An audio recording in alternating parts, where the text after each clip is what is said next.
This is Russ Williams, and I've recorded now several times live, but up until now the recordings have been basically English classes for people here in Columbia wanting to learn English.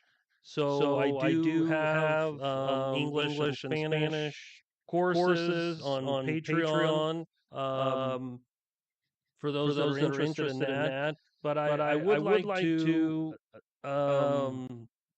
also start commenting, sharing geopolitical news and analysis, my point of view on important events that are happening geopolitically in the world. What my country, United, I was born and raised in United States, born in Arizona, grew up in Colorado and Utah, and other parts, but Western United States for the most part. And now I live in Columbia. I've been living in Columbia now for the last about 6 years. But in addition to Spanish, and I also was in the military. I learned Farsi. I was stationed in Europe, in Germany. But I went for a year to the Monterey Defense Language Institute and learned Farsi. This was back in 2003, so a little over 20 years ago. So I've always been interested in geopolitics and current events and what's going on in the world ever since 9/11. It's just always been very important to me.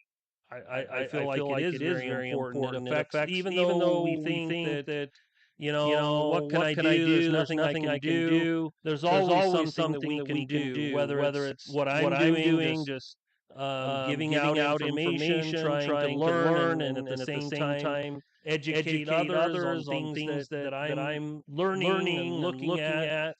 Our buying habits, everything we do in some way, shape, or form has an effect, because ultimately the foreign policy of the United States can only be what it is if Americans as a whole allow that to continue. In other words, if the entire United States is opposed to what our government is doing, the wars that it gets into, what it's doing in the Middle East or in Ukraine or in the South China Sea, wherever it may be, if the whole country, 400 million Americans or whatever are opposed to it and demand that it not happen, then it's a lot harder for our government to just keep doing whatever it wants,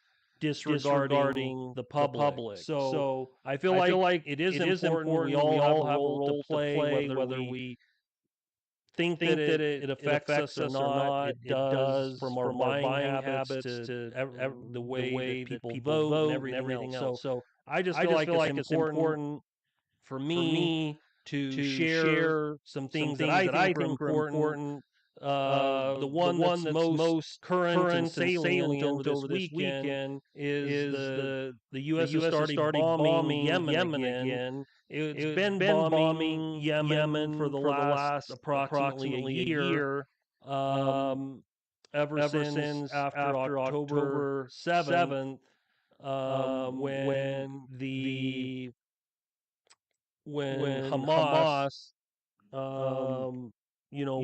went overthrew or above the Gaza fence and attacked the kibbutzes of Israel, the settlements near Gaza. So ever since then, as this war, Israel's war on Gaza progressed and got worse and worse, and they were preventing food, electricity, and so forth. Eventually, the Houthis, they call themselves Ansar Allah, but people in the West call them the Houthis, that have been in control in Yemen for the last around 10 years approximately. The Houthis eventually, or just call it Yemen eventually, said, "Hey, we have a responsibility to protect R2P, right? Which is what the U.S. has claimed as its justification for attacking Iraq, attacking a lot of different places. That whole concept of responsibility to protect, even when there's no UN mandate or anything else. For me personally, it's kind of hard to see what the UN even does anymore. It's like the U.S. just uses the UN when it wants to, when it feels like it can be advantageous for the U.S. But otherwise, it just as far as I can see and tell, the U.S. generally just disregards the United Nations. It's stopped funding, the aid going to Gaza, and just many things. But anyhow, so here's the latest, the headline. What to know about Yemen's Houthi rebels as the U.S. steps up attack on Iran-backed groups. So that's a very, I would say, not very well stated, but it is what it is. So United States Under President Donald Trump has launched a new campaign of intense airstrikes targeting Yemen's Houthi rebels. This weekend strikes killed at least 53 people, including children, and wounded others. The campaign is likely to continue, part of a wider pressure campaign by Trump now targeting the Houthis' main benefactor, Iran, as well. So basically, the U.S. is starting a new war in the Middle East. And as they say there, they've begun attacking Yemen, bombing substantially inside of Yemen, but they're threatening Iran with attacking Iran as well if Iran, I guess, comes to the aid of the Houthis or of Yemen, etc. So here it gets into more of the details of the fact that the Houthis started this naval blockade of Israeli ships, and that the Houthis have attacked. They call them rebels, but the Houthis control Yemen, or at least the capital and the vast majority of the Yemeni people, the public. I'm not sure the population of Yemen. I believe it's around 20 million, between 20 and 30 million. Is the population of Yemen. The Houthis control the vast majority of that population. So to call them rebels to me is not probably correct. It's basically Yemen. The Houthis, they don't call themselves the Houthis. Their leader, his name is something Houthi. So that's why they call him the Houthis. But at any rate, as you can see here, there's been attacks. Two vessels have sunk. Some four sailors have died. So there's been this back and forth. The U.S., the UK, Israel have been bombing intermittently, Yemen over the last year, and the Houthis bombing, attacking vessels, supposedly, Israeli vessels, and then once the U.S. started its coalition, then there was bombing of particularly U.S. and basically anyone that was attacking Yemen, the Yemenis attacked back. But the Yemenis or the Houthis, were insisting that this was supposed to only be a blockade against Israel for them committing what in the UN, the ICJ, and the ICC is now being investigated as genocide against the people of Gaza, the Palestinians in Gaza. So the Houthis or the Yemenis have declared it,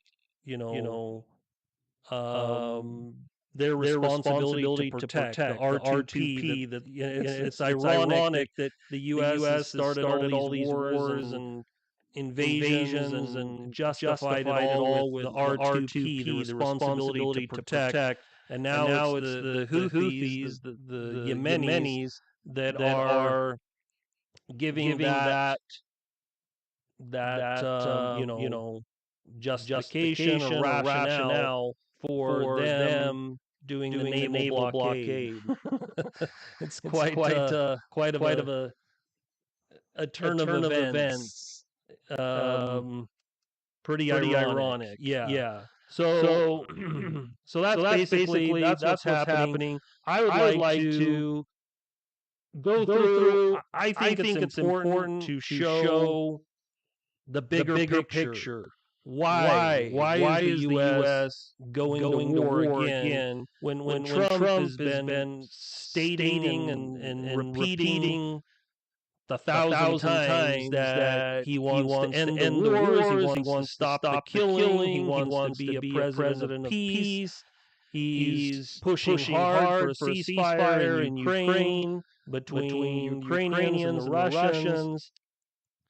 There's all these things, and yet he's willing to start a new bombing campaign, a new war against the Houthis, against Yemen, and threaten Iran with the same thing. If they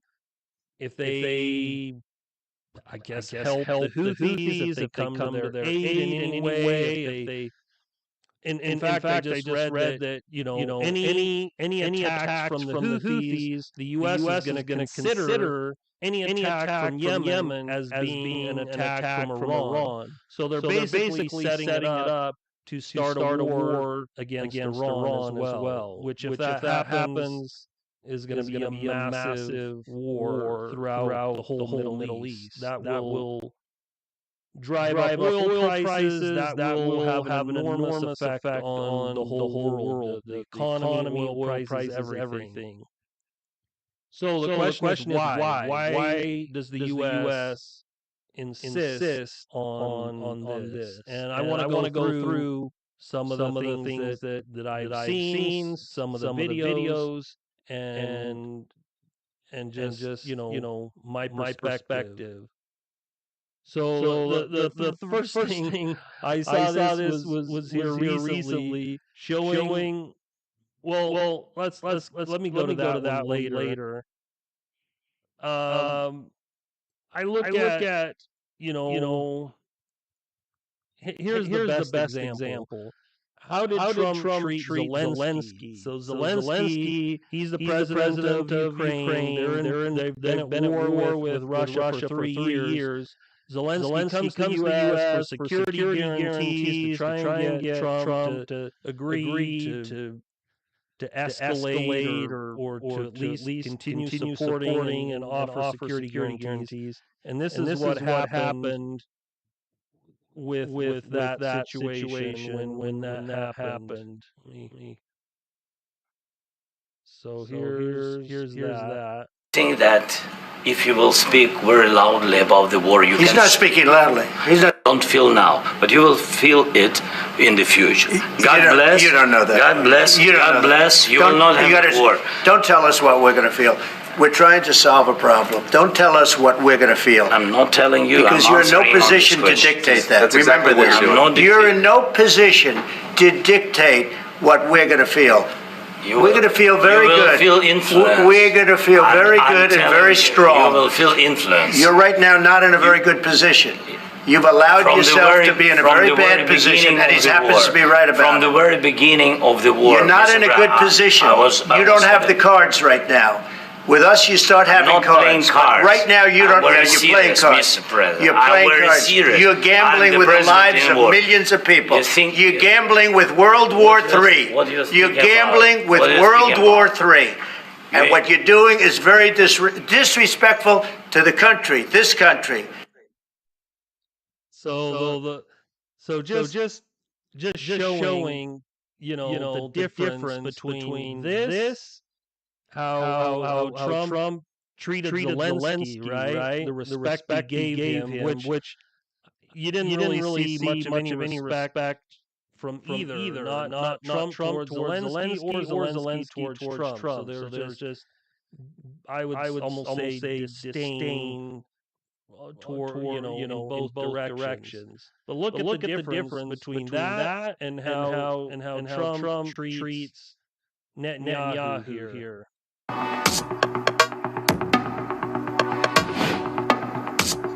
Trump pulls out chair Israeli Prime Minister Netanyahu. So like it says there, is Trump the president or is he the waiter? Is he a Netanyahu employee or what?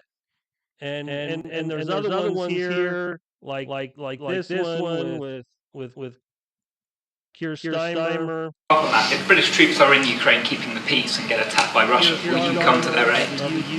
If the British people are in Ukraine and they get attacked, if British soldiers in Ukraine. I've always found about the British, they don't need much help.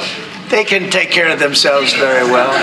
You know what? No, it sounds like it's evasive, but it's not evasive. The British have been incredible soldiers, incredible military. And they can take care of themselves. But if they need help, I'll always be with the British, okay? I'll always be with them. But they don't need help. You look at their career. You have done very well over the years, haven't you? We have. I'm very proud of our country. And but we've also always been there backing each other up between our two countries. That is why this is the greatest alliance for prosperity and security I think the world has ever seen.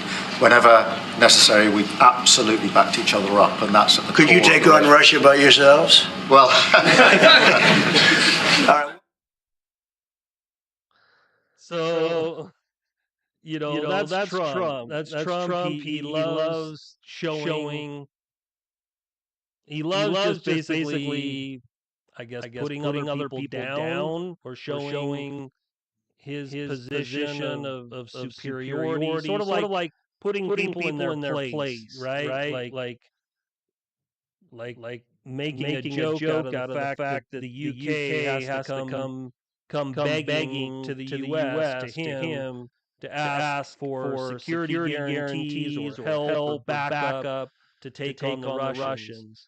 So that's how he treats the Prime Minister. That's how he's treating the UK. That's how he's treating Zelensky, Ukraine. Same kind of similar deal here with. Just to let you know, you are not allowed even to ride a pedal bike around here, let alone an electric bike. It disturbs the wildlife by driving that around. Yeah. Europe is loaning the money to Ukraine. They get their money back. No, in fact, to be frank, we paid 60% of the total effort, and it was through, like the US, loans, guarantee, grants, and we provided real money. To be clear, we have 230 billion frozen assets in Europe, Russian assets, but this is not as a collateral of a loan because this is not our belonging. So they are frozen. If at the end of the day, in the negotiation we will have with Russia, they're ready to give it to us, super. It will be loan at the end of the day, and Russia will have paid for that. If you believe that, it's okay with me. Europe is. Okay. So Europe is loaning. So the point being there. The point I'm trying to get across here is that the U.S. does not treat any other country the way that it treats Israel. And the question is why. Here's one more that I think is important to show. And this just shows that it's not just Trump, it's not just Republicans or conservatives. Here's Nancy Pelosi talking about how America still support Israel even if our capital crumbled to the ground. So let's listen to this. I have said to people when they ask me if this capital crumbled to the ground, the one thing that would remain is our commitment to our aid. And I don't even call it aid, our cooperation with Israel. That's fundamental to who we, fundamental to Okay, so there you heard it from Nancy Pelosi that even if the Capitol is crumbling or crumbled to the ground, we're still gonna support Israel. So the question is why? Why is it that instead of America first, it's Israel first? I mean, for anybody who's been watching, paying attention to foreign affairs, to geopolitics, paying attention to U.S. foreign policy for the last 30 years, or even longer, but I would say particularly since 9/11, it's just there's no debate. Like I don't think that anybody could even argue that Israel comes first. Our war in Iraq, all of these wars in Israel, and all over the place, Libya, Yemen. I mean, you name it. All these wars, the threat of war against Iran. It's all been for Israel. We say it's for oil, and yes, oil plays a role there. But ultimately, it's about protecting Israel. And the question is why? Why is Israel so important to the United States that the United States, even if it's crumbling to the ground, as Nancy Pelosi says, we're still gonna keep defending and supporting, helping funding Israel. That's the great mystery for some people. And I think one of the best people to explain why this is Whitney Webb. She wrote two books. It was supposed to be one book, but it turned into two books. One Nation Under Blackmail by Whitney Webb, and I haven't even finished them yet. I started them, but she's just I've listened to her on various podcasts and begun reading these books, and she's phenomenal, absolutely phenomenal in explaining Jeffrey Epstein and so many different topics, and the involvement of organized crime, how organized crime was basically integrated in with intelligence services, how organized crime was used by the intelligence services, and how organized crime and intelligence services, the CIA, etc., FBI became basically almost like one and the same thing. They work hand in glove. And just the amount of crimes, criminal activity, and blackmail, and so on and so forth. She just goes through all of it. And these are a couple interviews that I would recommend highly, where she explains the whole situation. Not all of it, but she explains in sort of modern times, modern U.S. history over since the Second World War, what's going on, why Israel is just has an inordinate influence on American politics and politicians. And to make a long story short, it's not so much the Israelis, it's not so much Netanyahu, it's powerful billionaires in the U.S., Zionists, neocon Zionists, neoliberals, whatever you want to call them, it's bipartisan, it's both parties, and and they wield enormous power and control in the U.S., and that's what it comes down to. So basically, Americans are going to have to.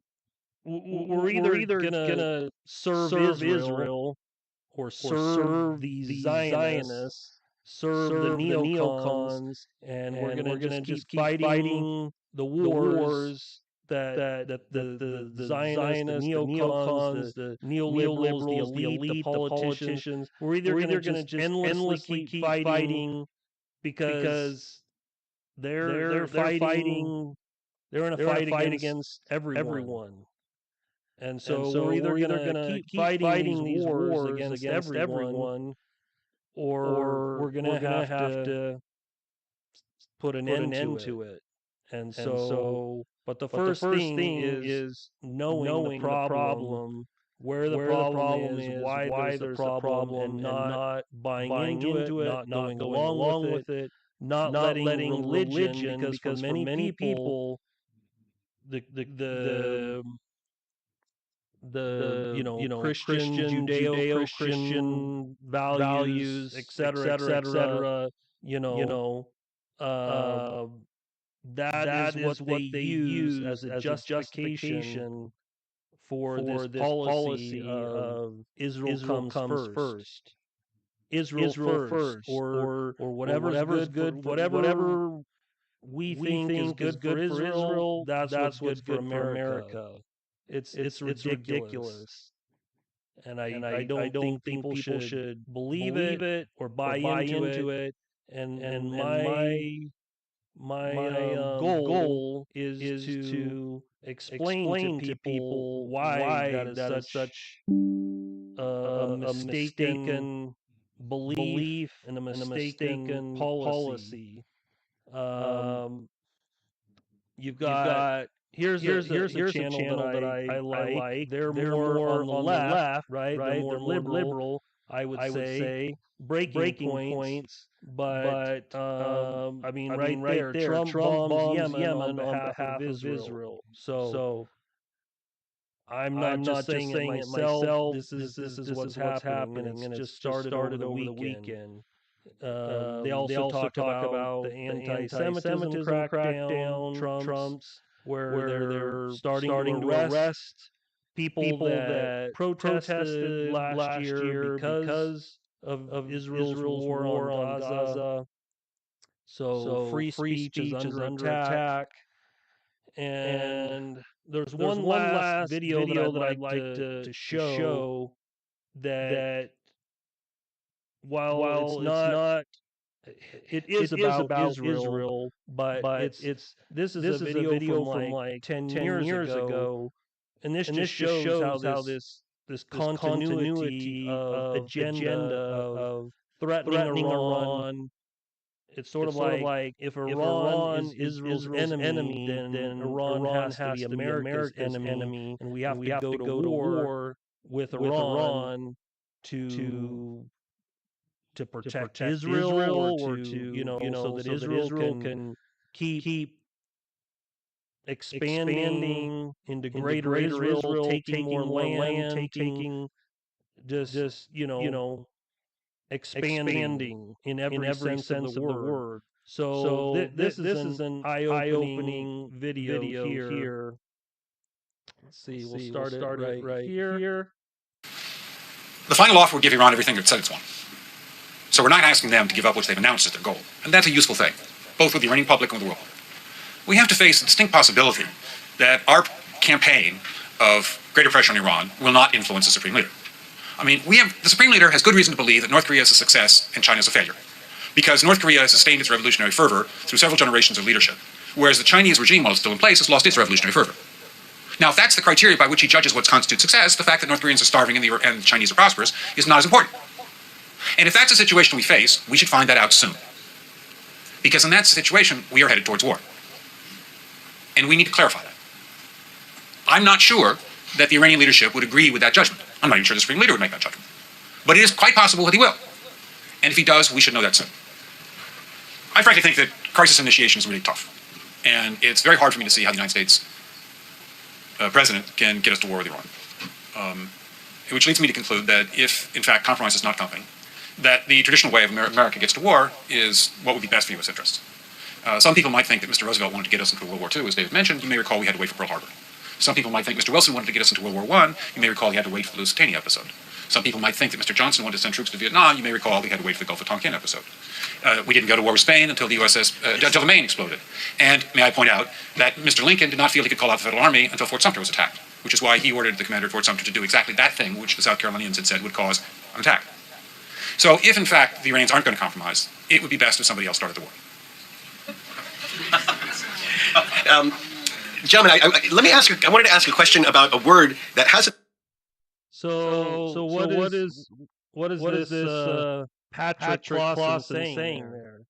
He's very transparently saying, although he's sort of like he didn't come out and directly say, hey, every time we want a war, we initiate it by doing a false flag attack against whoever it is we want to attack and go to war with.